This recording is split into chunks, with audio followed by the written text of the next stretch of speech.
அஸ்ஸலாமு அலைக்கும். Welcome back to my channel.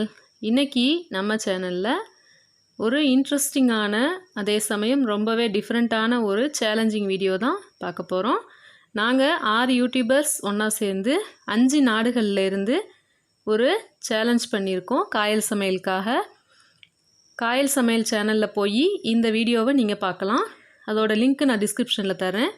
நான் இந்தியாவிலேருந்து மாம் சிட்டி கார்னர்,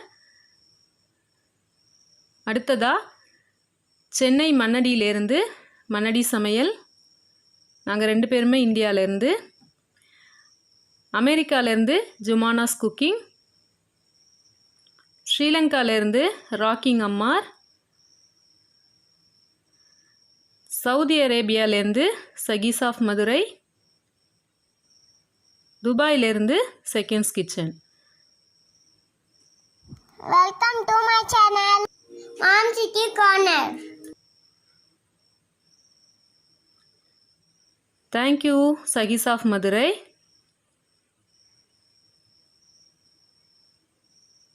எனக்கு சகீஸ் ஆஃப் மதுரையிலேருந்து சேலஞ்ச் கொடுத்துருக்காங்க.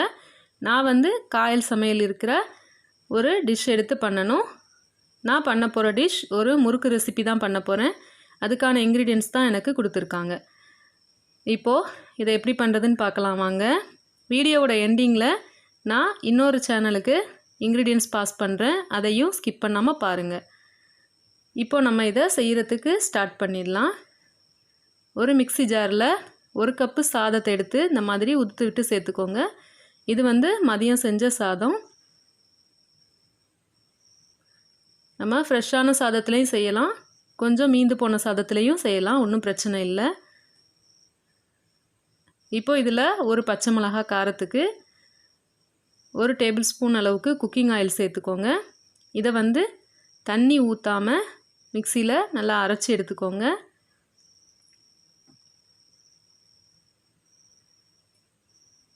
இப்போ இதை ஒரு பவுலில் மாற்றிக்கலாம். இது கூட நம்ம எடுத்து வச்சுருக்கிற கடலை மாவு, 1 ஸ்பூன் ஓமம், 1 டீஸ்பூன் எள்ளு, 1/4 டீஸ்பூன் அளவுக்கு சோடா உப்பு, தேவையான அளவுக்கு உப்பு சேர்த்து இது எல்லாத்தையுமே நல்லா பிசைஞ்சு எடுத்துக்கோங்க. சோடா உப்பு சேர்க்கும்போது நல்லா கிறிஸ்பியாக கிடைக்கும் நமக்கு முறுக்கு, அதுக்காக தான் சோடா உப்பு சேர்க்குறோம். இப்போது இதை நல்லா முறுக்கு மாவு பதத்துக்கு நம்ம பிசைஞ்சு எடுத்துக்கலாம். கடலை மாவு கொஞ்சம் கொஞ்சமாக சேர்த்துக்கோங்க. நல்லா திக்கான கன்சிஸ்டன்சி வர வரைக்கும் சேர்த்துக்கோங்க. கையில் கொஞ்சம் ஒட்டும், அதனால் இந்த மாதிரி எண்ணெய் தடவிட்டு உருட்டி எடுத்துக்கோங்க. இதை இப்போது நம்ம முறுக்கு அச்சில் சேர்த்துடலாம்.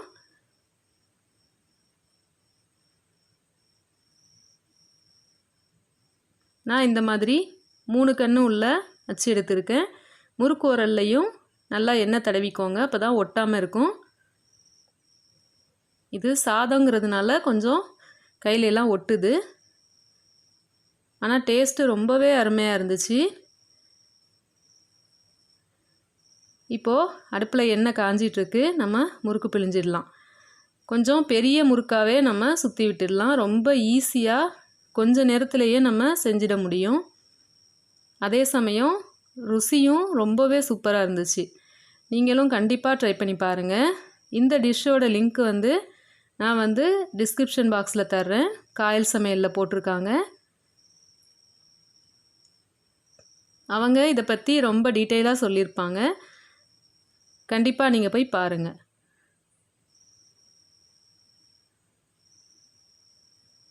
இந்த மாதிரி நல்லா செவக்க விட்டு எடுத்துக்கோங்க. நம்மளோட முறுக்கு ரெடி ஆகிடுச்சு.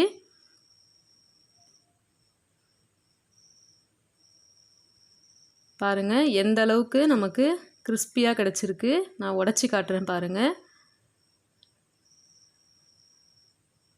பாருங்கள் இந்த அளவுக்கு நமக்கு சூப்பராக கிடச்சிருக்கு. மண்ணடி சமையல் இதுதான் நான் உங்களுக்கு கொடுத்துருக்குற இன்க்ரீடியன்ட்ஸு. இதை வச்சு நீங்கள் ஒரு டிஷ்ஷு செய்யணும். ஓகே ஃப்ரெண்ட்ஸ், இந்த வீடியோ பார்த்து நல்லா என்ஜாய் பண்ணியிருப்பீங்கன்னு நினைக்கிறேன். இந்த வீடியோ பிடிச்சிருந்துச்சுன்னா லைக் போட்டுட்டு ஷேர் பண்ணுங்கள், கமெண்ட் பண்ணுங்கள். மறக்காமல் எல்லா சேனலோடையும் போய் பாருங்கள். இந்த சேனலை சப்ஸ்கிரைப் பண்ணலைன்னா சப்ஸ்கிரைப் பண்ணிவிடுங்க. தேங்க்ஸ் ஃபார் வாட்சிங்.